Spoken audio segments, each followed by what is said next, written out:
Bismillahirrahmanirrahim. Innal hamdalillah nahmaduhu wa nasta'inuhu wa nastahdihi wa nastaghfiruh wa na'udzu billahi min shururi anfusina wa min sayyiati a'malina may yahdihillahu fala mudilla lahu wa may yudlil fala hadiya lahu wa asyhadu an la ilaha illallah wahdahu la syarika lahu wa asyhadu anna Muhammadan 'abduhu wa rasuluh. Ya ayyuhalladzina amanu taqullaha haqqa tuqatih wa la tamutunna illa wa antum muslimun. يا أيها الناس اتقوا ربكم الذي خلقكم من نفس واحدة وخلق منها زوجها وبث منهما رجالا كثيرا ونساء واتقوا الله الذي تساءلون به والأرحام إن الله كان عليكم رقيبا يا أيها الذين آمنوا اتقوا الله وقولوا قولا سديدا يصلح لكم أعمالكم ويغفر لكم ذنوبكم ومن رسوله فقد فاز فوزا عظيما. أما بعد فإن أصدق الحديث كتاب الله وخير الهدي هدي محمد صلى الله عليه وسلم وشر الأمور محدثاتها وكل محدثة بدعة وكل بدعة ضلالة وكل ضلالة في النار. Pendengar rahimani wa rahimakumullahu jami'an. Bersyukur kita pada Allah Azza wa Jalla pada pagi ini Allah Ta'ala masih lagi beri kita taufik dan hidayah untuk kita terus menjadi hamba Allah Subhanahu wa Ta'ala dan mengkaji kitab-kitabnya dan sunnah Nabi-Nya. Semoga apa yang kita kaji ini menjadi ilmu yang bermanfaat, lalu menghasilkan hati yang khusyuk dan nafsu yang dapat ditundukkan, serta menatijahkan doa yang dimustajabkan oleh Allah Subhanahu wa Ta'ala sebagaimana yang telah diajarkan oleh baginda sallallahu alaihi wasallam dalam doa baginda, Allahumma inni a'udzubika min ilmin la yanfa' wa min qalbin la yakhsha' wa min nafsin la tashba' wa min da'watin la yustajabu laha wa min ha'ula'il arba'. Nabi sallallahu alaihi wasallam pernah mengajarkan satu doa, Allahumma inni a'udzubika min ilmin la yanfa'. Ya Allah, minta lindung daripada ilmu yang tidak bermanfaat. Wa min qalbin la yakhsha', daripada nafsu yang tidak khusyuk. Daripada hati yang tidak khusyuk. Min qalbin la yakhsha. Wa min nafsin la tashba', daripada nafsu yang tidak pernah kenyang, tak pernah puas. Wa min da'watin la yustajabu laha, dan minta lindung daripada doa yang tidak mustajabkan oleh Allah Subhanahu wa Ta'ala. Kita sambung bacaan kitab kita Zadul Ma'ad fi Hadi Khairil Ibad yang menceritakan tentang sirah Nabi sallallahu alaihi wasallam, dan kita masih lagi dalam pengajaran fiqh, iaitu al-masail al-fiqhiyah, masalah-masalah terkait dengan fiqh, ya, masalah yang terkait dengan fiqh yang diambil daripada kisah pembukaan kota Makkah ini, Fathu Makkah, Fathullah al-Akbar, Fathul Akbar, Fathullah al-Azam, iaitu pembukaan kota Makkah yang besar. Iaitu kita masuk poin yang seterusnya pada muka surat 178 Ustaz saya. Iaitu fasal, poin seterusnya ialah kandungan lainnya. Itu kandungan lain daripada kisah pembukaan kota Makkah ini. Itu boleh memasuki Makkah untuk tujuan berperang yang diperbolehkan tanpa ihram. Okay, maksudnya boleh masuk Makkah tujuan berperang. Walaupun kita tahu Allah Subhanahu wa Ta'ala melarang daripada menumpahkan darah di Makkah. Qul qitalun fihi kabir, kata Allah Ta'ala. Allah Ta'ala kata betul, pembunuh itu, berperang itu besar dosanya. Tapi menghalang orang daripada bertakwa kepada Allah, melakukan syirik kepada Allah Subhanahu wa Ta'ala itu lebih besar. Maka berjihad untuk menawan balik kota Makkah daripada kelompok-kelompok yang musyrik, yang menghalang orang daripada menyebarkan kalam Allah Azza wa Jalla, maka itu disyariatkan, diperbolehkan. Dalilnya itu Nabi masuk ke Makkah. Sebab itulah dalam hadis disebut, sesungguhnya Makkah ini tanah haram, tetapi dihalalkan bagiku sa'atan min nahar, satu waktu sahaja, di waktu siang untuk aku masuknya. Maka asalnya memang tak boleh masuk kecuali Allah SWT telah mengizinkan dia untuk masuk. Jadi kat sini dalil bahawa bolehnya masuk Makkah untuk tujuan berperang. Apatah lagi kalau dia telah ditawan. Contohnya berlaku fitnah Juhaiman. Dulu sekitar tahun 80-an dahulu ada fitnah Juhaiman. Juhaiman ni apa dia? Orang yang dia masuk kota Makkah, kemudian masuk Makkah, kemudian dia tawan Makkah, dia tutup pintu, Dan dia tawan orang-orang yang pergi haji, para hujaj dan juga orang yang lakukan ihram. Ditawan, dijadikan tebusan dan seumpama dengannya. Lalu askar pun menerobos masuk, menyerang masuk dan menangkap Juhaiman tersebut. Jadi tak boleh kita kata pada alasan bahawa ini tanah haram, tak boleh kita tangkap. Sama juga macam polis tentunya. Polis kan kita tengok orang tu dia langgar perintah Allah Ta'ala, dia langgar undang-undang dalam Kaabah. Contohnya dia semayang kat tempat yang tak sepatutnya. Jadi polis tu tolak dia. Polis tu berkasar pada orang tersebut. Maka tak boleh dia nak kata hujah, oh ni tanah haram, ni tempat yang aman. Dia bagi ayat Quran, wa man dakhalahu kana amina. So siapa yang masuk tanah haram maka dia aman. Itu dia hukum asal. Namun apabila ada orang yang melanggar perintah Allah Azza wa Jalla lalu ditegakkan hukuman ke atasnya, lalu askar masuk menyerangnya, maka itu diperbolehkan. Dan boleh dia masuk tanpa ihram.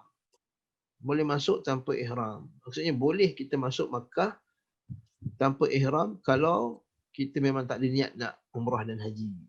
Tak ada niat nak umrah dan haji. Sebab tu dalilnya apa? Iaitu Nabi SAW, hadis Jabir dan lain-lain, Nabi SAW masuk ke kota Makkah dalam keadaan Nabi memakai topi besi. Nabi pakai topi besi. Jadi perbuatan Nabi memakai topi besi menutup kepala itu dalil bahawa Nabi tidak berihram. Sebab apa? Sebab kalau ihram dia boleh tutup kepala kan? Jadi orang berihram dia tak boleh menutup kepalanya. Okey. Jadi sebagaimana Rasulullah SAW dan kaum muslimin masuk. Naam, bagaimana kaum Nabi SAW masuk. Dan hal itu tidak ada perselisihan. Hal itu tidak ada perselisihan. Betul tak?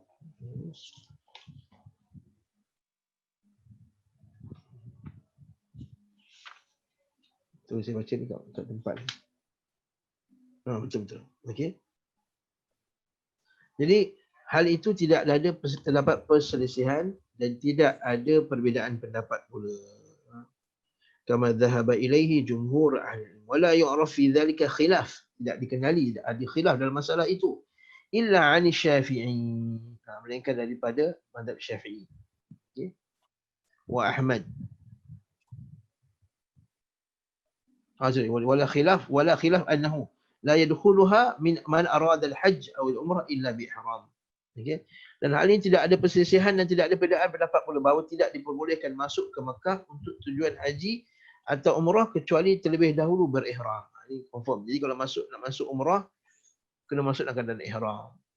Kalau ada on the way masuk, kalau dia tak ihram lagi, dia keluar balik, patah balik dekat kawasan miqat tu. Kawasan miqat. Kalau orang daripada Riyadh, Qarnul Manazil. Qarnul Manazil. Itu kita tak perasan sebab kita niat dalam kapal terbang. Orang daripada Yaman dekat Ya Lamlam. Okey, orang daripada Mesir dekat Juhfah. Orang daripada Madinah dekat Bir Ali. Okey, Zulhulaifah. Orang daripada Iraq dekat Dhatu Irqin. Jadi ini tempat-tempat ni. Okay. Jadi orang daripada Madinah dan siapa yang atas pada Madinah masuk orang daripada Syam, daripada Palestin dan semua dekat kawasan tu. Orang daripada Mesir, Juhfah. Kawasan Juhfah. Orang daripada selatan dia kena niat dekat Ya Lamlam. Sebab itulah kalau kita baca kitab fiqh Melayu, kata miqatnya orang Malaysia ialah dekat Ya Lamlam. Sebab apa? Kenapa dekat Ya Lamlam? Sebab Ya Lamlam ni orang Malaysia dulu dia naik kapal turun dekat Yaman. Lepas tu turun dekat Yaman kemudian dia naik kenderaan, naik bas ke apa, naik unta ke apa ke. Daripada Yaman tu pergi ke Makkah atau Madinah. Jadi dia lalu kawasan itu. Kawasan yang Ya Lamlam tu. Jadi waktu dia niat, betul kalau kita baca kitab-kitab fiqh kuning yang lama itu kawasan Ya Lamlam. Tapi kita sekarang tak Ya Lamlam lagi dah. Kalau kita naik kapal terbang tu datang daripada Riyadh, tak pula naik Saudi Air ke Malaysian Air ke, dia akan lalu kat kawasan tu dulu. Lalu kita akan niat di atas kapal terbang dekat Qarnul Manazil, yang atas kapal terbang biasanya dia akan niat ihram. Tayyib. Tapi itu untuk siapa yang kena niat ihram tu, bagi siapa yang nak masuk ke Makkah dan Madinah dalam keadaan ihram untuk buat umrah. Kalau kita nak masuk nak buat bisnes ke apa, maka tak wajib kita untuk niat ihram. Lepas tu kata Syekh kat sini, betul sekali kata Imam Qayyim, Dan dalam hal ini tidak dapat perselisihan dan tidak ada perbezaan pendapat pula bahawa tidak diperbolehkan masuk ke dalam Makkah untuk tujuan haji atau umrah kecuali terlebih dahulu berihram. Kan? Waktu fima siwa dhalik. Cuma selain terdapat perbezaan jika masuk ke Mekah bukan kerana keperluan yang terus berulang. Seperti pencari rumput. Apa benda ni? Pencari rumput ni boleh. Okay. Lihajah mutakarrirah. Kal-hasyash. Saya nak ambil, nak cari daun-daun. Wal-hattab. Hattab ni apa lah? Hasyash maksudnya yang nak cari rumput. Daun-daun. Untuk nak bagi binatang ternakan dia. Ataupun hattab. Iaitu yang cari kayu api. Okay. Kayu bakar. Ala salasati aqwal. Okay. Ini kepada 3 pendapat. Okay. Apa 3 pendapat ni? Isu kalau apakah masuk selain daripada tujuan ihram. Okey. Ke dalam Mekah bukan kerana keperluan yang terus berulang. Lam yakun ad-dukhul li hajah mutakarrirah. Ini ada 3 pendapat. Pertama, tidak diperbolehkan memasuki Mekah kecuali berihram terlebih dahulu. Ini adalah pendapat mazhab Ibn Abbas, Ahmad dalam zahir mazhabnya. Dan Asy-Syafi'i dalam salah satu pendapat daripada beliau. Kedua, bahawa dia semisal dengan pencari rumput dan kayu bakar diperbolehkan masuki Mekah tanpa melakukan ihram terlebih dahulu. Pendapat ini adalah pendapat Asy-Syafi'i, yang lainnya dan salah satu riwayat daripada Ahmad. Yang ketiga, apabila dia berada di dalam daerah miqat, diperbolehkan baginya untuk masuk Mekah tanpa berihram terlebih dahulu. Namun jika dia berada di luar miqat, tidak diperbolehkan baginya untuk masuk ke Makkah kecuali dengan berihram terlebih dahulu. Ini adalah pendapat Abu Hanifah. Namun petunjuk Rasulullah SAW satu yang maklum berkaitan dengan seorang mujahid dan yang menginginkan ibadah haji. Adapun selain keduanya tidak diwajibkan kecuali yang Allah dan Rasulnya wajibkan dan sesuai dengan kesepakatan kaum muslimin. Jadi apa kesimpulan dia? Maksudnya boleh. Ini pendapat yang sahih daripada banyak-banyak pendapat ni, iaitu apa dia? Yang lebih tepat mazhab Syafi'i tadi, dia kata kalau niat dia bukan untuk niat umrah, tak ada masalah dia masuk tanpa berihram. Boleh je masuk. Macam dia driver, contohnya driver taksi, orang yang selalu berulang keluar masuk. Okey. Maka dia tidak perlu niat ihram untuk masuk ke Makkah. Maksudnya dia hanya niat ihram jika dia nak masuk sebab nak buat umrah sahaja. Maka dia niat ihram. Dia termasuk je macam pramugari. Pramugari kan dia tanya, "Ustaz, boleh tak Ustaz kalau saya masuk ke Mekah tak ada niat ihram?" Boleh. Okey. Kalau tak ada niat nak buat umrah, dia masuk. Dia pun masuk. Buat kerja-kerja dia buat. Pasal sekali bila dah duduk 1 minggu, dia kata, baru rasa nak buat niat ihram. Maksud dia niat dekat sana lah. Dia niat dekat miqat, dekat kawasan yang terdekat dengan dia lah. Maksud dia kira macam orang yang berada di kawasan dalam kawasan miqat. Orang dalam kawasan miqat, dia niat dekat tempat dia. Dekat tempat dia. Lepas tu maka tak perlu dia nak keluar. Tapi kalau orang yang dari luar nak niat, dia kena lalu dekat tempat yang ditetapkan untuk dia berniat ihram. Seterusnya pula, kandungan seterusnya dia kata wa fiha al-bayanu as-sarihu bi anna Makkah futihat anwatan. Kandungan lainnya dia kata penjelasan yang aktual, yang jelas. Al-bayanu as-sarih, yang jelas. Bahawa bi anna Makkah futihat anwatan, Makkah ditakluk secara invasi bersenjata. Kama dhahaba ilaihi jumhurul ulama. So ini pendapat majoriti ulama. Kenapa jadi isu ni? Okey. Isu ni muncul sebab adakah Mekah tu dimasuk dengan perjanjian ataupun dengan peperangan. Sebab kalau peperangan, tanah itu milik orang yang menawannya.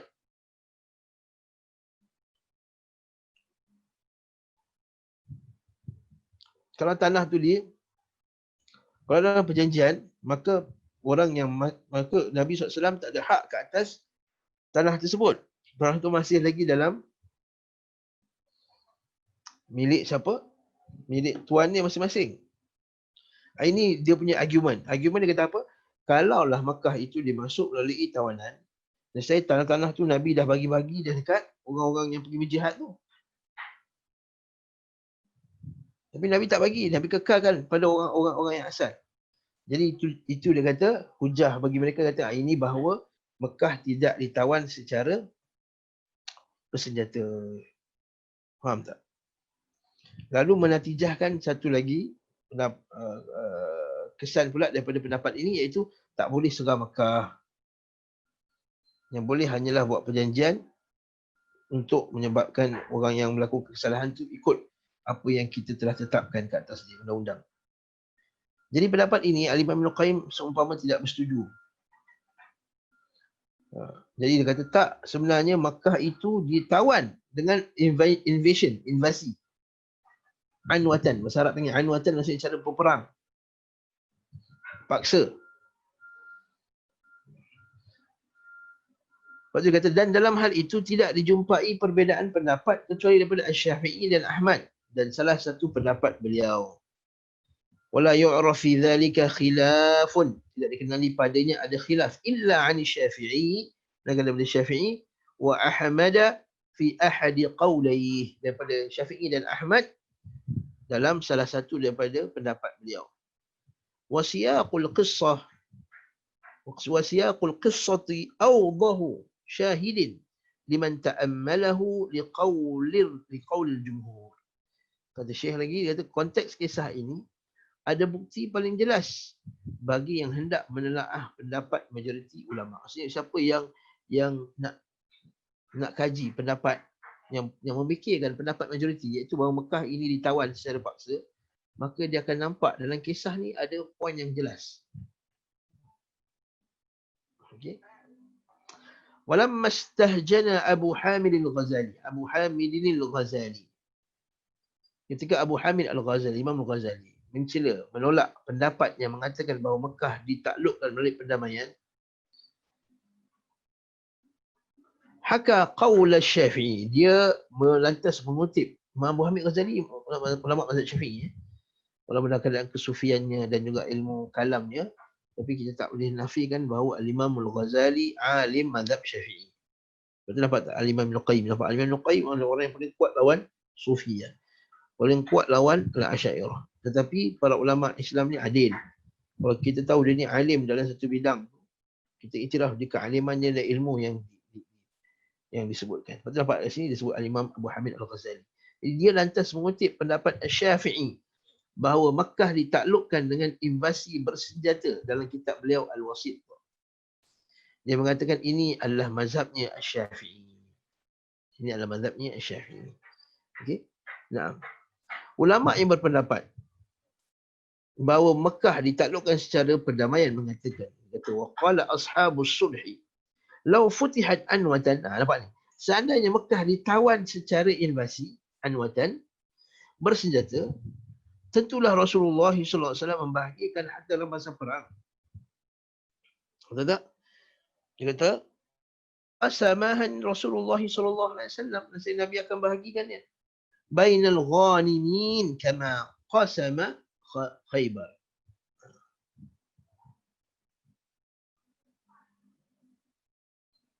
Nampak tak? Jadi seandainya Makkah ditaklukkan dengan secara invasi bersenjata, tentulah Rasulullah SAW akan membahagikan harta rampasan perang sebagaimana beliau membahagikan harta rampasan perang Khaybar. Nampak tak? Dan sebagaimana beliau SAW membahagikan harta rampasan perang lainnya yang bergerak, yang dapat dipindah tempatkan. Maksudnya ada dua jenis harta rampasan perang kan. Satu yang tetap seperti tanah apa semua. Satu lagi yang boleh dipindah-pindahkan, yang boleh dipindah milik. Seperti baju-baju, kain, apa semua, emas, perak, pedang. Beliau SAW akan mengambil bahagian 1/5 dan membahagikannya. Jadi kalaulah Nabi masuk kota Mekah tu secara peperangan, dan saya Nabi dah bagi-bagi kalau harta Mekah kepada sahabatnya. Mereka mengatakan, tambah lagi, mereka mengatakan ketika Abu Sufyan meminta jaminan keamanan bagi penduduk Makkah pada saat dia telah memeluk Islam. Lantas beliau SAW memberi jaminan keamanan bagi mereka. Ini menunjukkan adanya perjanjian non-agresif. Non-agresif. Cantik ayat dia. Non-agresif. Non-agresif bersama dengan mereka. Aggression, dia tak ada aggression. Okay, agresif. Aggression. Tak ada kekasaran, tak ada peperangan. Dia kata sini, wahya bi aidil ladzina akhraju wa aqarrahum ala bai'id dur. Okey. Kita kat sini. Lau futihat anwatan la malaka al-ghanimuna riba'aha wa dawraha wa duraha wa kanu ahaqqu biha min ahliha wa jaza ikhrajiha minha fa haitsu lam yakhlas biha bihadzal. Mereka mengatakan, sekiranya Makkah ditaklukkan melalui invasi bersenjata, nescaya mereka yang beroleh rampasan perang akan memiliki tanah dan pemukiman tanah. Nampak di sini. Jaza ikhrajihim minha. Okey. Mereka lebih berhak daripada penduduk Makkah dan diperbolehkan menghalau, mengusir mereka penduduknya dari Makkah. Maksudnya kalaulah Makkah itu ditawan secara peperangan, nescaya mereka dapat harta bagi tanah Makkah itu, kemudian para sahabat boleh nak halau orang yang duduk atas tanah tu untuk keluar. Kalau itu melalui peperangan.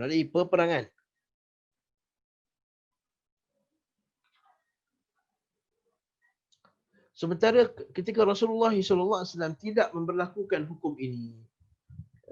Jadi dia kata, argument dia nampak Nabi SAW tak pula bagi-bagikan harta rampasan perang ni, tanah Mekah tu kepada orang yang pergi perang. Bahkan beliau SAW tidak mengembalikan kediaman kaum muhajirin yang telah diusir dari Makkah. Okay. Tak pula kan dia kata dulu ada kan sebagian sahabat yang diusir keluar, yang dihalau mereka keluar dengan cara paksa. Bila sebagian mereka diusir keluar, ini rumah mereka ni, rumah mereka yang asal. Nabi tak kata, sahabat-sahabat muhajirin ambil balik rumah-rumah korang yang dulu orang musyrikin dah rampas. Nabi tak buat macam tu pun. Okay. Dia kata tidak mengembalikan kediaman kaum muhajirin yang telah diusir dari Mekah. Yang mana kediaman mereka tengah berada dalam pemilikan orang-orang yang dahulu mengusir mereka. Orang yang dahulu halau mereka. Beliau SAW juga membenarkan transaksi jual beli, pinjam meminjam, menempati kediaman rumah tersebut dan beri manfaat mengambil manfaat daripada. Ini bertolak belakang, maksudnya berasaskan dengan hukum-hukum penaklukan melalui invasi bersenjata. Maksudnya boleh dia nak jual kena apa daripada tanah tersebut. Beliau SAW telah tegas mengatakan kepemilikan rumah bagi penduduk Mekah. Bahkan sebaliknya, Nabi kata rumah-rumah ni kekal. So apa dalilnya? Nabi kata barang siapa masuk ke rumah Abu Sufyan, maka dia aman. Barang siapa yang masuk rumahnya sendiri, apa kata sendiri tu? Wa man dakhala darahu, rumahnya, fahuwa amin, maka dia aman. Jadi ini hujah mereka. Nah, faham tak hujah dia ni? Jadi hujah dia bahawa apa dia? Bahawa Makkah bukan ditawan. Sebab apa hujah dia? Nabi tak bagikan harta rampasan perang. Nabi tak ambil balik rumah orang muhajirin, pulangkan kepada orang muhajirin. Yang ketiga, Nabi tak berlakunya urusan jual beli antara tanah-tanah atau apa semua tak ada. Bahkan mereka benarkan orang Mekah untuk jual beli seumpama dengannya, menunjukkan bahawa orang Mekah tu dia ada hak lagi pada tanah-tanah yang dia duduki. Jadi kat sini dia kata kalau perang tu semua tu harta rampasan perang. Itu milik Nabi SAW. Nabi ambil 1/5, lain-lain bagi kepada orang lain. Nah, ini jadi isu. Ini jadi satu isu di kalangan para ulama. Jadi apa jawapan dia? Jadi waqala arbabul anwah. Orang yang menyokong pendapat yang mengatakan bahawa Mekah ditawan secara peperangan pula dia kata macam ni. Lau kana qad salahahum lam yakun li amanihi al-muqayyad bidukhuli kulli wahidin darahu wa ighlaqihi babahu wa ilqaihi silahahu faidatan. Okey. Ulama yang berpendapat bahawa Mekah ditaklukkan melalui invasi mengatakan bahawa seandainya beliau SAW telah mengadakan perjanjian non-agresi dengan mereka, sulh, perjanjian damai, tentunya keamanan tidak akan bergantung dengan masuknya masing-masing individu ke dalam rumahnya, lalu menutup pintu dan menyerahkan senjatanya juga tidak memberi faedah. Faham tak isu dia? Kalaulah dia satu bentuk keamanan, satu perjanjian damai, kan? Kalau dia satu perjanjian damai, kenapa Nabi kata kalau nak aman kena duduk dalam rumah? Kalau perjanjian damai je lah. Kenapa nak kata kalau nak aman duduk dalam rumah kamu? Faham tak? Maksudnya yang ada kuasa masa tu ialah Nabi SAW. Kalau perjanjian damai itu masih lagi dalam kuasa orang Makkah. Yang ni sekarang ni kuasa tu terikat pada Nabi SAW, masih lagi pada Nabi SAW. Seandainya beliau SAW tidak telah mengadakan perjanjian non-agresi dengan mereka, tentulah keamanannya tidak akan bergantung dengan masuknya masing-masing individu ke rumahnya. Lalu menutup pintu dan menyerahkan senjatanya juga tidak memberi faedah. Demikian juga, ini poin pertama. Yang kedua, Khalid Al-Walid tidak akan menyerang mereka hingga beberapa orang daripada mereka terbunuh. Kita semua tahu dalam kisah tersebut ada sebahagian orang pemuda-pemuda di kalangan orang musyrikin ini melawan juga. Lalu Khalid Al-Walid pergi bunuh. Kita tahu Khalid Al-Walid masuk Islam sebelumnya.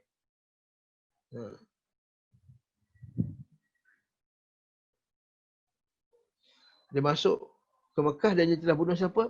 Dan ketika dia telah membunuh Maqis bin Subabah dan Abdullah bin Khatal dan yang bersama dengan mereka berdua, maka sekiranya kerana perjanjian non-agresi jika benar telah terjadi, dan saya beliau SAW akan mengecualikan mereka dalam perjanjian tersebut. Maksudnya kalau adalah perjanjian damai, mesti Nabi kata perjanjian kita takkan serang, kita takkan bunuh, kita takkan ni kecuali sekian-sekian orang.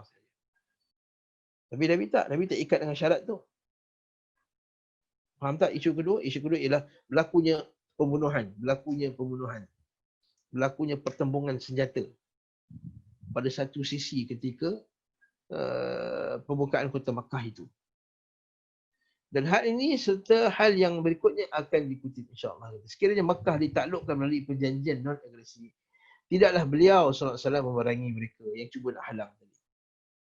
Beliau SAW bersabda, adalah seorang meringankan perang tersebut dengan dalih perang yang dilakukan Rasulullah, maka katakanlah. Apa dia kata? Qul Inna Allah fa in ahadun tarakhasa biqitali Rasulillah sallallahu alaihi wasallam wa qulu inna Allah adina li rasulihi wa lam ya'dhan lakum.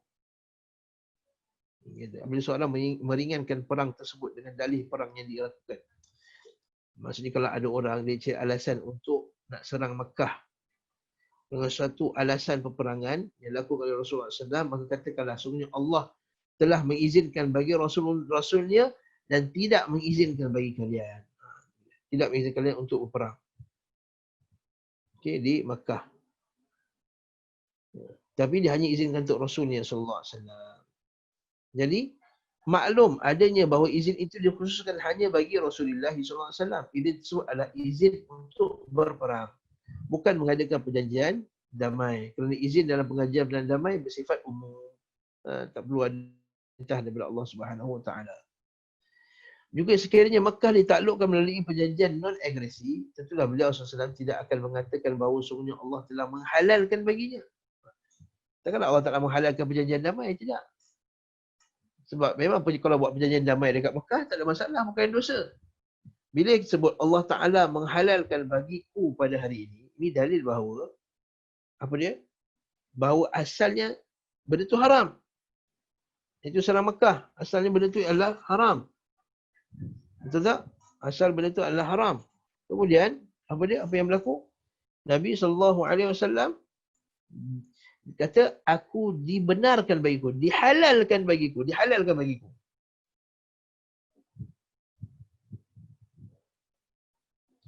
Benda tersebut. Barakallahu fiik. Jadi kat sini dalil yang jelas bahawa Mekah itu dikawan, diserang dengan bersenjata. Jadi dalam maklum bahawa izin ini dikhususkan hanya bagi Rasulnya SAW. Izin tersebut adalah izin untuk berperang, bukan mengadakan perjanjian non-agresi. Kerana izin dalam mengadakan perjanjian non-agresi bersifat umum. Juga sekiranya Mekah ditaklukkan melalui perjanjian non-agresi, itulah beliau SAW tidak akan mengatakan bahawa sesungguhnya Allah telah menghalalkan bagi beliau selama 1 jam di siang hari. Nampak tak kita sebut tadi? Sa'atan minan nahar. Kerana jika Makkah ditaklukkan melalui perjanjian non-agresi, Makkah telah dalam kondisi keharamannya. Dan keberadaan Makkah sebagai tanah haram, keadaan Makkah sebagai tanah haram tidak akan berubah hanya kerana perjanjian non-agresi. Beliau SAW telah mengabarkan bahawa Makkah pada saat itu tidaklah seperti tanah haram. Sudah selesainya waktu perang, keharaman Makkah kembali pada sedia kala. Jadi apa dalilnya? Hujah yang ketiga dia kata, Allah Subhanahu wa taala telah menghalalkan bagiku satu waktu pada waktu siang untuk berperang memerangi Makkah ini. Telah menghalalkan bagiku, maksudnya sebelum tu haram. Jadi apa yang haram tu? Haram tu ialah menyerang Makkah. Kalau perjanjian, haram ke buat perjanjian dengan orang Makkah? Dia tak haram. Buat perjanjian tak haram. Buat memperang Makkah, haram. Jadi memerangi Makkah haram kerana Nabi kata telah dihalalkan bagiku. Tunjukkan bahawa itu Nabi serang. Nabi serang Makkah. Juga, jika Makkah ditaklukkan melalui perjanjian non-agresi, tentulah beliau SAW tidak akan memobilisir. Apa ayat ini? Dia kata, wa aidan fa innaha law futihat sulhan lam ya'ba jaishahu, maka Nabi tak akan mobilize tentera dia. Khayalatahum wa rajalatahum, itu yang pakai kasut, yang naik kuda dan yang berjalan kaki, maimanatan wa maisaratan, di sebelah dan sebelah kanan dan sebelah kiri. Dan kita semua tahu kan, Nabi kalau berperang, Nabi akan buat ada sayap kanan, sayap kiri, ada belakang, ada kepala, ada tengah. Kalau perjanjian damai ni minta macam tu, macam perjanjian Hudaibiyah. Nabi ada buat tak? Masa lengkap perjanjian Hudaibiyah tu ada tentera sebahagian kanan, tentera bahagian kiri, tentera bahagian depan, tentera bahagian belakang. Tak, Nabi pergi macam tu je. Yang diteman oleh beberapa orang sahabat. Itu dalil yang jelas bahawa bukannya perjanjian, itu perang. Bila siapkan infanteri, siapkan pasukan dengan penuh senjata, maka itu perang. Baik siap kanan atau kiri dan mereka dalam keadaan menyandang senjata. Beliau salam bersabda kepada Abu Hurairah, hubungkanlah aku dengan kaum Ansar. Dia kata, Atarau, dia kata, ihtif li bil Ansar. Fahatafa bihim faja'u. Lalu menghubungkan beliau dengan mereka hingga mereka datang dan mengelilingi Rasulullah SAW. Okay. Beliau bersabda, tidakkah kalian melihat wajah cerah kaum Quraisy dan yang menyertai mereka? Atarawna ila awbashil Quraisy wa atba'ihim. Awbash ini terjemah sebagai apa? Wajah cerah. Nak, salah terjemahan ni. Awbash. Awbash bukannya maksudnya wajah cerah tu. Kita kena betulkan balik. Awbash. Okay, kita kena betulkan balik terjemahan. Awbash tu bukan wajah cerah.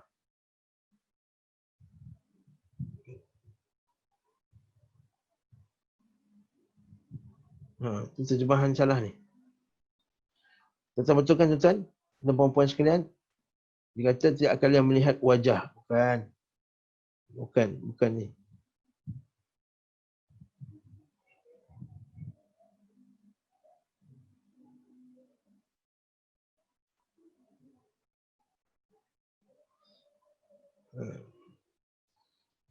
Tidakkah kalian melihat kumpulan-kumpulan campuran kaum Quraisy dan yang menyertai mereka? Lalu beliau sallallahu alaihi wasallam, jadi maksudnya bukan wajah cerah ni. Maksudnya, tidakkah kamu melihat kepada gabungan kaum Quraisy dan yang menyertai mereka? Lalu beliau sallallahu alaihi wasallam mengisyaratkan kepada kedua tangannya dan satu mengisyaratkan kepada tangan lain, lalu kepunglah mereka. Macam Nabi kata, sehingga kamu menjumpai aku di Safa, kepunglah mereka. Maksudnya kamu tengok nanti orang Quraisy, kumpulan mereka dekat situ, kamu kepung mereka. Bukan wajah-wajah ceria, salah terjemahan tu. Apa kena wajah ceria pula? Wajah terang, tak salah terjemahan yang salah kat situ.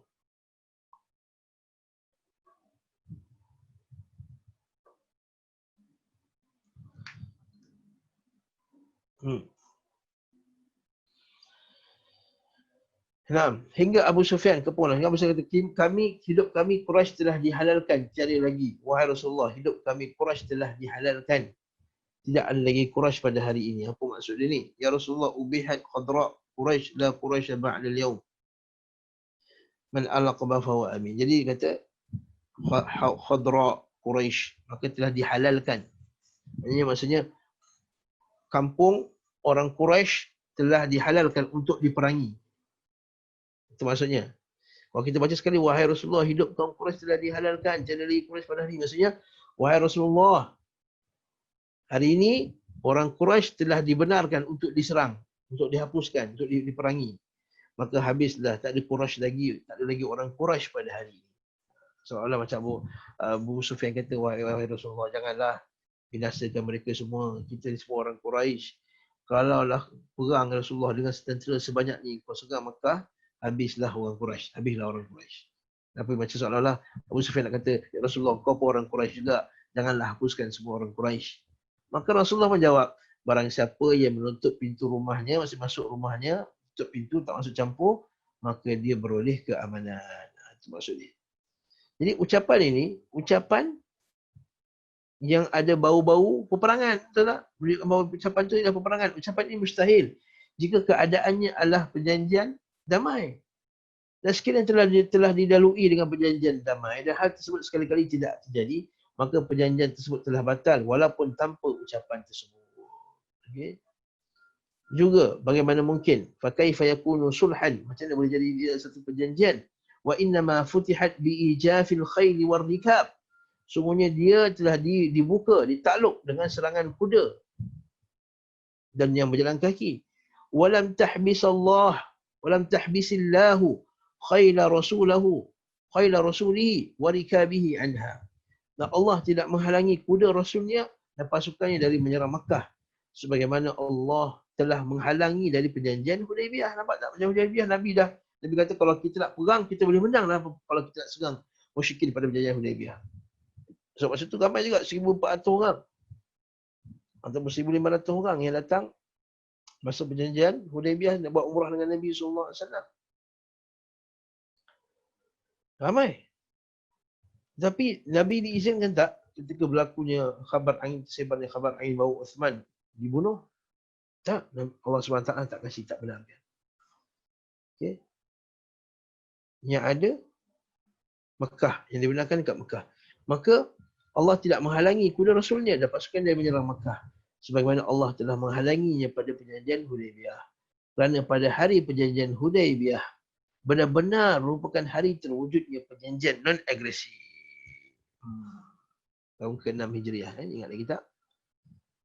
Kerana ketika Al-Qaswa' menderum di tempat tersebut, Qaswa' ni apa? Unta Nabi. Menderum di tempat tersebut, para sahabat mengatakan Al-Qaswa' mogok. Al-Qaswa' tidak mahu meneruskan melakukan perjalanan. Ingat tak masa pembukaan kota Mekah dulu, perjanjian Hudaybiyah tu? Masa perjanjian Hudaybiyah kan Nabi naik Qaswa'. Sampai satu tempat, tak nak gerak. Sampai satu tempat, Qaswa' tak nak berhenti. Dia tak nak jalan. Dia nak duduk kat situ. Maka ketika tu dia kata, Qaswa' ni mesti ada hal. Mesti ada hal.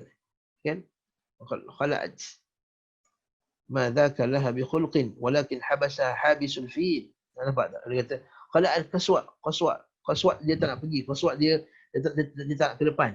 Lalu Rasulullah kata, demikian demi Allah janganlah kalian meminta padaku sebuah perkara yang mana mereka mengagungkan salah satu dari keharaman Allah kecuali aku akan memberi mereka hati. Nampak tak?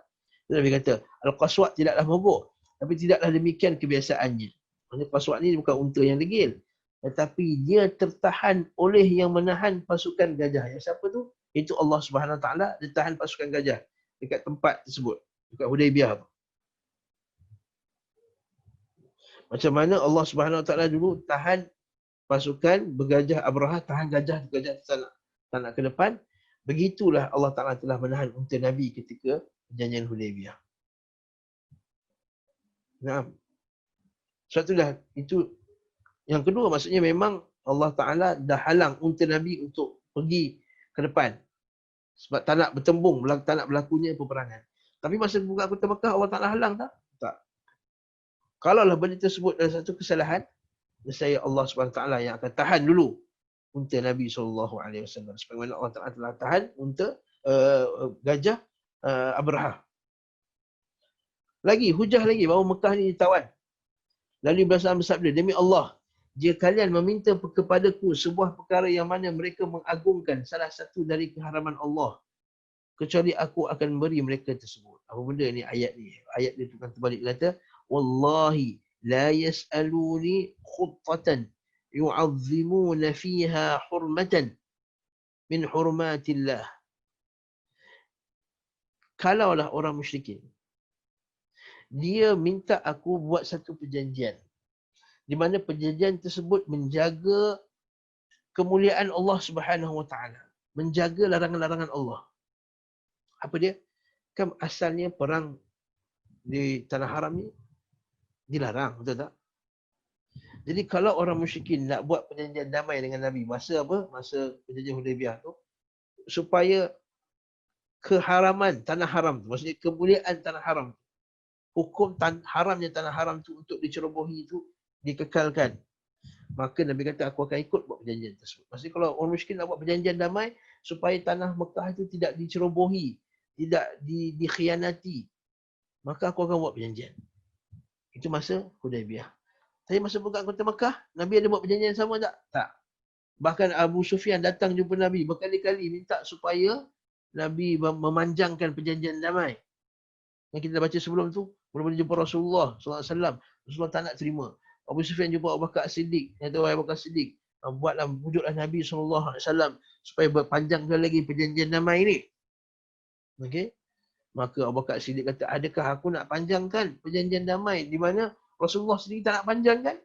Dia pula pergi ke Abu Bakar As-Siddiq. Abu Bakar As-Siddiq kata, wahai Abu Sufyan, engkau ni sebenarnya aku nak bunuh engkau lagi. Adakah engkau nak minta kat aku benda yang Rasulullah tak nak terima, Abu Bakar tak nak terima, bila aku nak terima? Sebenarnya aku pancung kepala engkau tu lebih aku suka daripada apa yang daripada aku bantu engkau ni. Daripada aku membiarkan Nabi SAW buat perjanjian apa, atau aku memberikan engkau perjanjian damai apa yang Rasulullah SAW dan Abu Bakar sedikit tak bagi kat engkau. Nah, bahkan dia orang minta untuk perjanjian Nabi tak bagi juga. Sebab situasi berbeza. Lepas tu dia kata apa? Demi Allah, janganlah kalian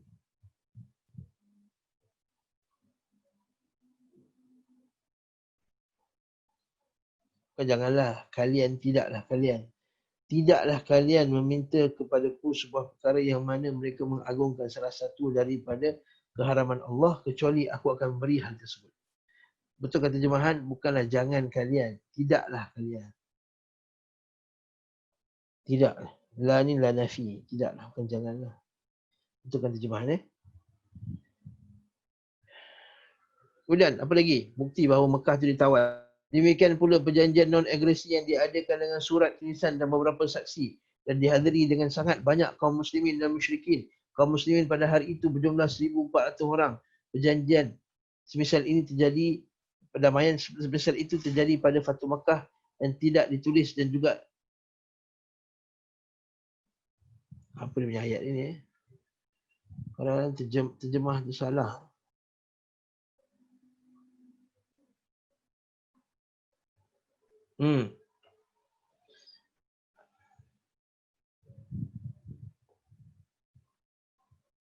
Dia kata wa kadzalika jara, dan begitulah perjanjian, demikianlah pula perjanjian damai yang diadakan dengan surat tulisan dan beberapa saksi. Maksud kalau perjanjian damai mesti ada bentuk berbincangan tu untuk isi perjanjian damai tu, macam Nabi dulu bincang dengan Suhail bin Amr. Masa Suhail belum lagi Islam masa tu. Betul tak? Kemudian ada surat perjanjian damai, mesti ada cop mohor Nabi sallallahu alaihi wasallam. Kemudian dan dihadiri dengan sangat banyak kaum muslimin dan musyrikin. Kaum muslimin pada hari itu, ini masa pembukaan kota Mekah, masa perjanjian Hudaybiyah. Kaum muslimin pada hari itu berjumlah 1,400 orang. Al-muslimin yauma ini 1,400. fajara mithlu hadha sulh fi yawmin fathi wala yuktab wala yushhad alaihi wala yahduruhu ahad. Tetapi sekiranya perjanjian seperti ini terjadi pada Fathu Makkah. Jadi kita tambah tu, sekiranya perjanjian ini terjadi pada Fathu Makkah ataupun perjanjian spesial ini pada Fathu Makkah tidak ditulis dan tidak juga tanda saksi dan tidak seorang pun yang menghadirinya. Maksudnya, wahai orang yang dakwa ada perjanjian, mana tulisan surat perjanjian tu? Siapa saksi perjanjian tersebut? Siapa yang hadiri perjanjian tersebut? Kan? Masa Nabi dah buat tu, perjanjian tu ada sahabat yang nyaksikan, Abu Dzar Al-Ghifari, kan tak? Abu Dzar. Kan? Bila Abu Dzar bersama dengan Nabi SAW, yang Abu Dzar ketuk tangan Suhail tu. Bukan, sebelum Suhail tu. Bila pegang janggut Nabi SAW, dia ketuk tangan orang tu. Dia kata, tak layak pun, jangan pegang janggut Nabi SAW. Kenapa jadi? Kemudian, orang musyrikin kata, engkau Abu Dzar. Aku kenal engkau ni dulu perompak apa semua, jahat apa semua. Engkau dah rompak, kau khianat, kau buat lari pula duit tu. Lepas Nabi SAW kata, apa yang Abu Dzar buat dulu, aku lepas diri lah. Tapi dia seorang Muslim. Maksudnya aku dah tak defend apa yang dia buat sedulu, kata Nabi SAW. Poin dia adalah disaksikan.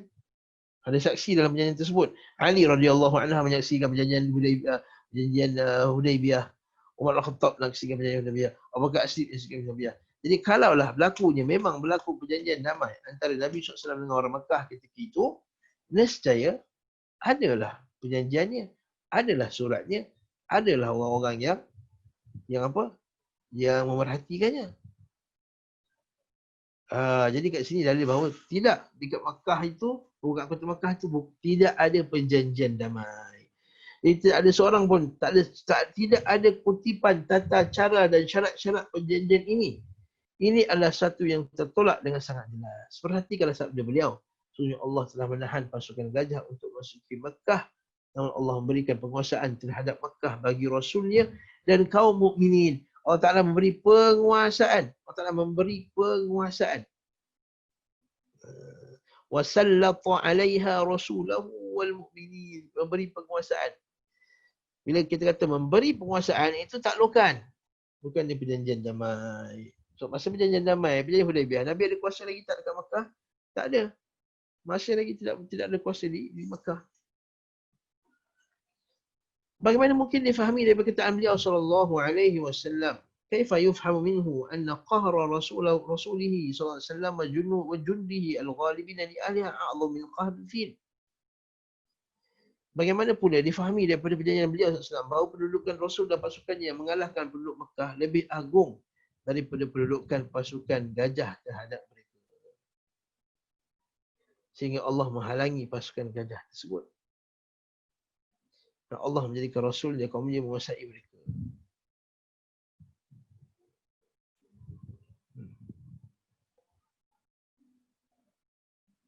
Yang dapat menaklukkan Makkah dengan invasi bersenjata setelah menguasainya.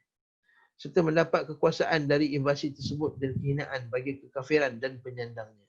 Di mana hal itu lebih tinggi kedudukannya, merupakan penghormatan yang sangat agung, ayat yang sangat jelas, pertolongan yang paling sempurna dan kalimah yang paling tinggi daripada masuk mendatangi mereka di bawah perjanjian-perjanjian dan agresi. Maksudnya macam inilah. Mana lagi mulia tuan-tuan? Masuk Mekah dalam keadaan kita menawan Nabi tawan kota Mekah ataupun Nabi masuk Mekah dalam keadaan Nabi buat perjanjian, ada apa dia? Bila perjanjian dia mesti ada apa? Ada bargain, ada benda yang kita tanazul, yang kita apa dia? Yang kita berikan pada mereka, ada benda yang mereka berikan kepada kita. Okey. Barakallahu fiik. Jadi itu menunjukkan bahawa tidak ada perjanjian dekat situ. Dan mana lagi mulia pembukaan tawanan musyrikin ke Abrahah ke atau Nabi SAW, dan saya penawanan Nabi itu lebih mulia. Sebab tu kata Syekh kat sini, kata Ibnu Qayyim, di mana hal itu lebih tinggi kedudukannya, merupakan kehormatan yang sangat agung, ayat yang sangat jelas. Ayat ni tanda kebenaran Allah yang sangat jelas. Pertolongan yang paling sempurna bagi Nabi SAW oleh Allah Ta'ala, dan kalimah yang paling tinggi daripada masuk daripada masuk mendatangi mereka di bawah tekanan perjanjian non-agresi. Lebih mulia. Dan usulan serta syarat-syarat yang diajukan oleh musuh. Kompromi. Maksudnya tak ada kompromi langsung. Dia masuk. Jadi kekuasaan invasi, kemuliaan dan kedudukan Makkah menghalangi mereka dalam penaklukan yang Allah berikan kepada Rasulnya sallallahu alaihi wasallam, dan Allah memuliakan agamanya dengan penaklukan tersebut. Allah menjadikan sebagai tanda-tanda bagi seluruh alam tentang kebenaran Nabi Muhammad sallallahu alaihi wasallam. Allah Taala kata, Allah Taala ada janji, wallazi arsala rasulahu bil huda wal dinil haq liyuzhirahu 'ala din, untuk memenangkan agama ni atas agama yang lain. Dan Allah Ta'ala telah memenuhi janjinya dengan membuka, menjadikan bahawa Nabi berjaya tawan kota Mekah. So Allah Ta'ala ada janji. La tadkhulunna al-masjidal harama aminina muhalliqina ru'usakum wa muqassirin. Nabi pernah mimpi masuk Masjidil Haram. Allah Ta'ala kata, wahai Muhammad, kau pasti kau akan dapat masuk ke Mekah dalam keadaan kau mencukur kepala engkau atau kau menggunting rambut engkau. Muhalliqina ru'usakum wa muqassirin. Jadi menunjukkan bahawa Nabi SAW memang dah diberi perjanjian untuk dapat kemenangan kota Mekah ini. Jadi adakah kemenangan itu dengan perjanjian damai? Kemenangan bukan perjanjian damai, kemenangan itu dengan peperangan.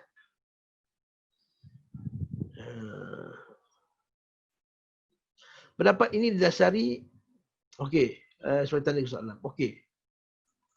Poin yang seterusnya pula, macam nak jawab isu yang mereka katakan bahawa kalau Mekah itu ditawan dengan melalui peperangan, kenapa Nabi tak bahagi-bahagikan harta rampasan perang? Itu isu yang tinggal sekarang. Okay, kita dah bawa hujah-hujah banyak dah tadi bahawa Mekah ni ditawan. Sekarang macam nak jawab pula pendapat ulama yang kata Mekah ni ada perjanjian damai sebab Nabi tak bahagikan harta rampasan perang. Mereka mengatakan, ada pun pendapat mereka bahawa sekiranya Makkah ditaklukkan dengan invasi bersenjata, nescaya Makkah akan dibahagikan kepada kaum muslimin yang berhak mendapat harta rampasan perang. Nah, itu dia hujah. Faham tak? Jadi pendapat ini didasari oleh pendapat yang mengatakan bahawa وهذا مبني على أن الأرض داخلة fil ghanaim. Pendapat ini didasari, mengatakan bahawa pendapat ini didasari oleh pendapat didasari oleh pendapat yang mengatakan bahawa tanah termasuk kategori harta rampasan perang yang Allah bahagikan kepada orang-orang yang berhak mendapat harta rampasan perang setelah ditakhmis. Apa benda pula ni ayat ni? Ya Allah, susah dia baca kitab ni kan. Sebenarnya senang je. Maksudnya, okey, pendapat yang kata, kenapa Nabi kalau dia peperangan, kenapa Nabi tak bahagi-bahagikan harta rampasan perang?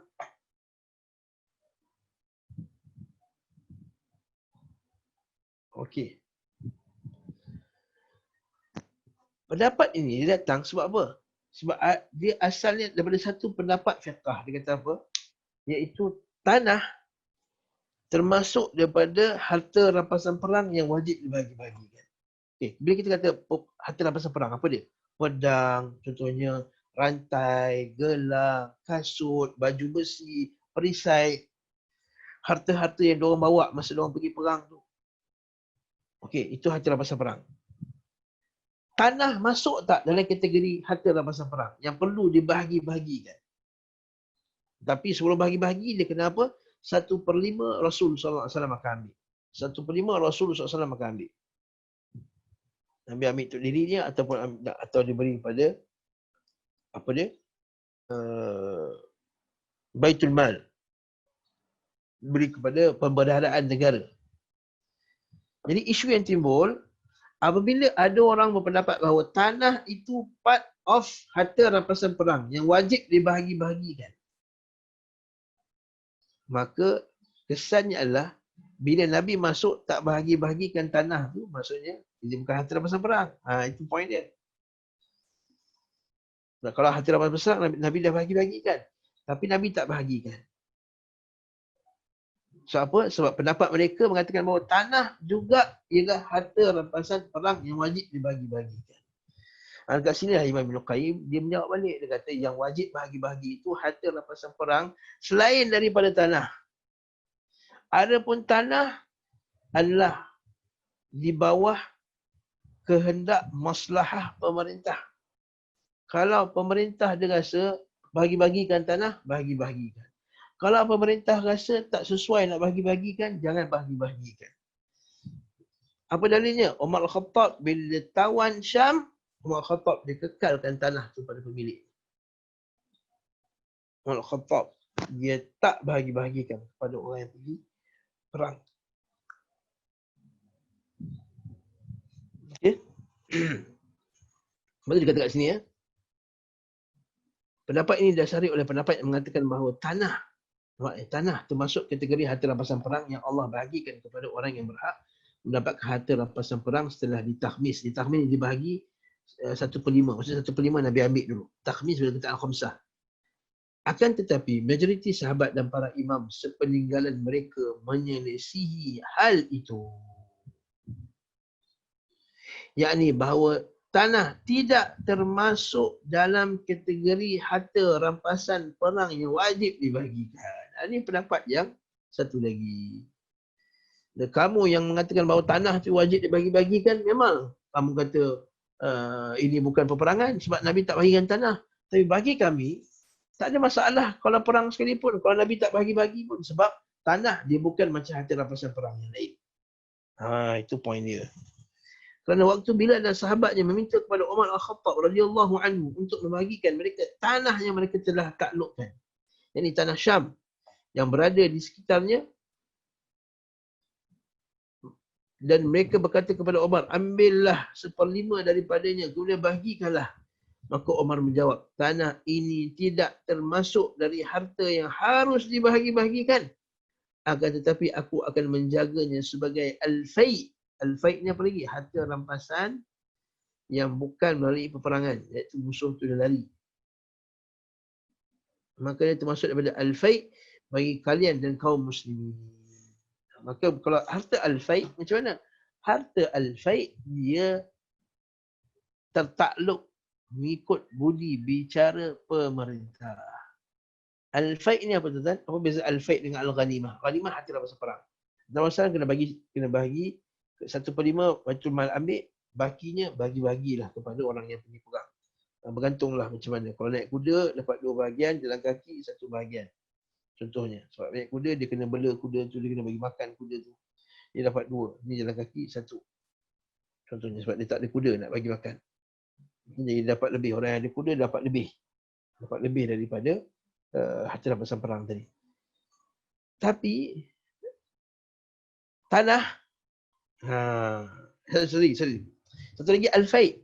Al-fai' ini ialah harta yang ditinggalkan oleh musuh yang kononnya nak perang, tapi dia lari.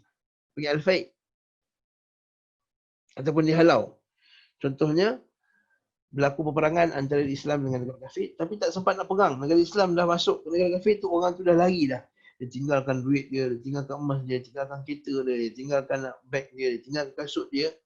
Maka, itu tidak dinamakan al-ghanimah sebab tak berlaku pertumpahan darah. Itu dinamakan apa? Al-fai'. Dinamakan al-fai'. Harta yang ditinggalkan oleh musuh tanpa berlakunya pertumpahan darah. Jadi Umar Al-Khattab kata, bila dekat Syam tu, bila dia orang bagi-bagi tanah ini tidak termasuk harta yang harus dibagikan. Tapi aku akan menjaganya sebagai fai'. Al-fai' ni apa?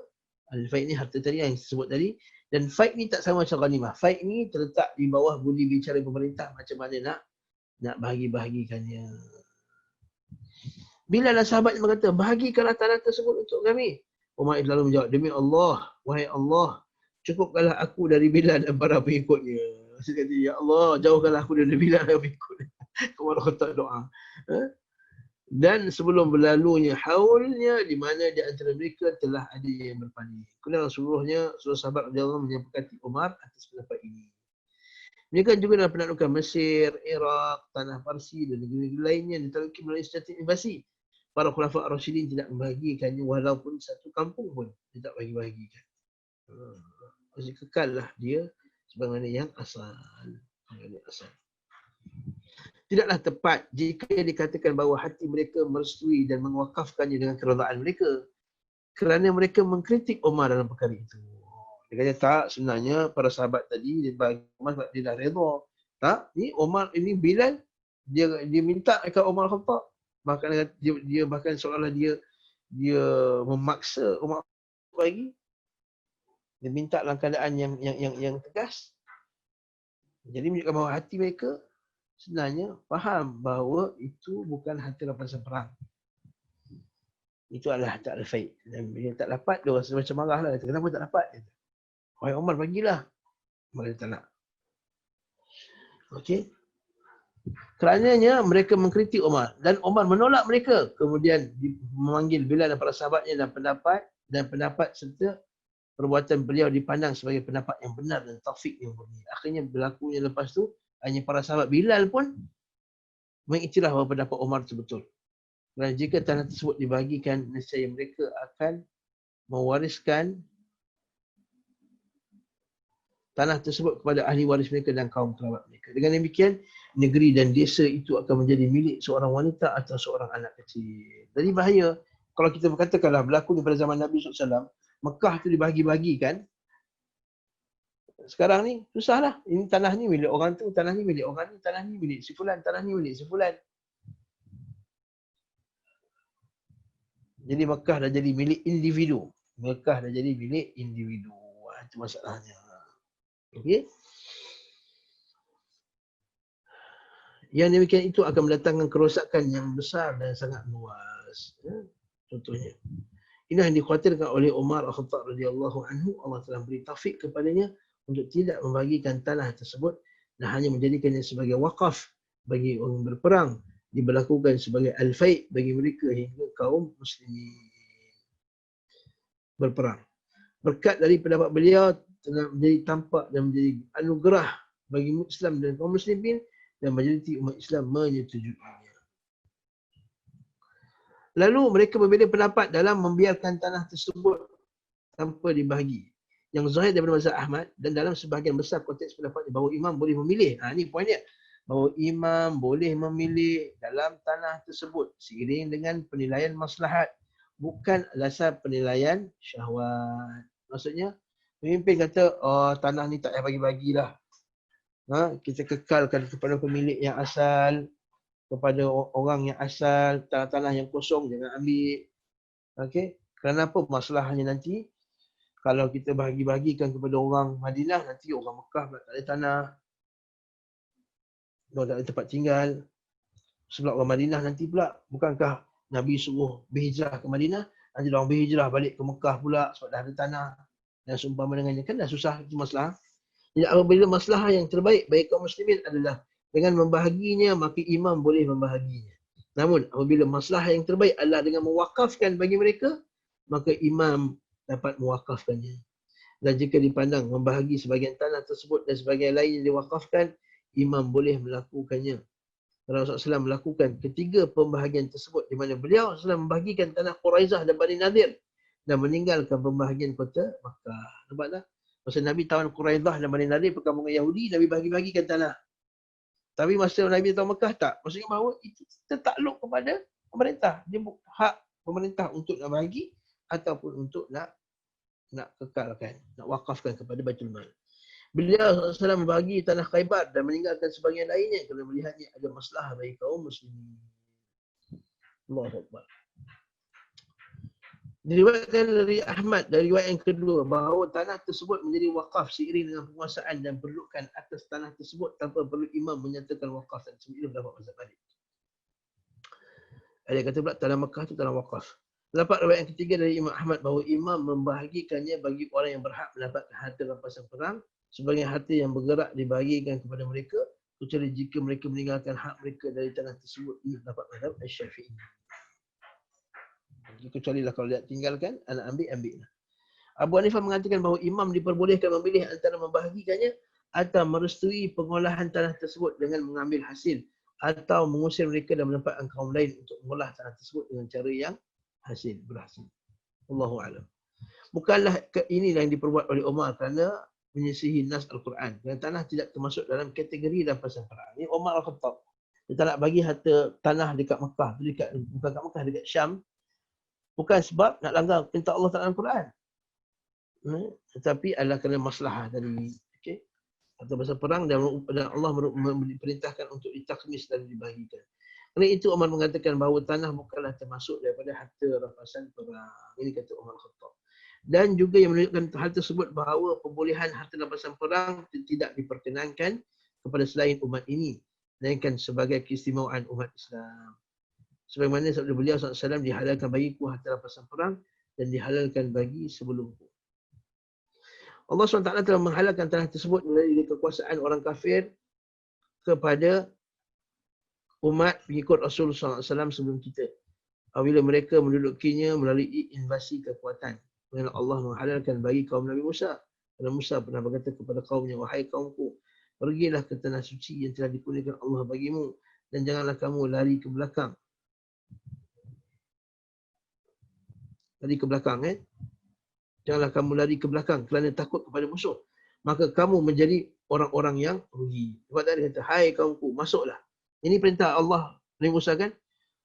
Udkhulul ardal muqaddasata allati kataballahu lakum wa la tartaddu ala adbarikum. Jangan kamu berpaling. Maka kamu termasuk orang yang rugi. Wa la tartaddu ala adbarikum fatanqalibu khasirin. Musa dan kaumnya merangi kaum kafir dan menduduki kampung tanah serta tanah harta mereka. Kemudian mereka mengumpulkan harta rampasan perang, lalu turunlah api dari langit dan musnahkan harta rampasan tersebut. Dan mereka bermukim di tanah-tanah dan kampung tersebut dan hal tersebut tidak diharamkan bagi mereka. Dengan demikian dapat diketahui bahawa tanah bukanlah termasuk kategori harta rampasan perang. Tanah adalah bagi Allah yang diwariskan kepada siapa yang dikehendakinya. Apa kesimpulannya daripada hujah ini? Poin ini adalah Mekah ditawan dengan paksaan melalui peperangan. Bila dalam peperangan, maka